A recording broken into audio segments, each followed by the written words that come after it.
আজকে আমি first time বাসাতে মোমো বানানো ট্রাই করলাম। আসসালামু আলাইকুম, কেমন আছেন সবাই? আজকে আমি ফার্স্ট টাইম মোমো বানাবো বাসাতে। তাই ফার্স্টে আমি মুরগির মাংসগুলোকে কিমা করে নিলাম ব্লেন্ডারে।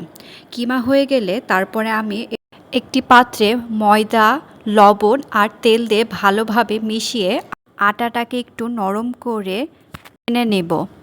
তারপরে একটু তেল লাগিয়ে কিছুক্ষণ 10-15 মিনিট ঢেকে রাখলাম।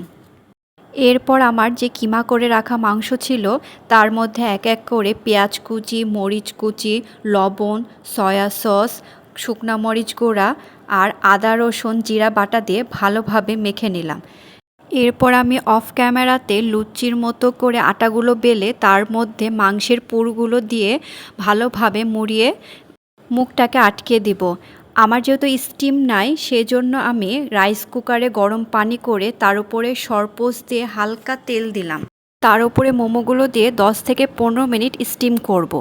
এই যে আমার মোমো রেডি হয়ে গেছে। আমি যেহেতু ফার্স্ট টাইম করেছিলাম সেজন্য মোমোটা খেতে মোটামুটি হয়েছিল।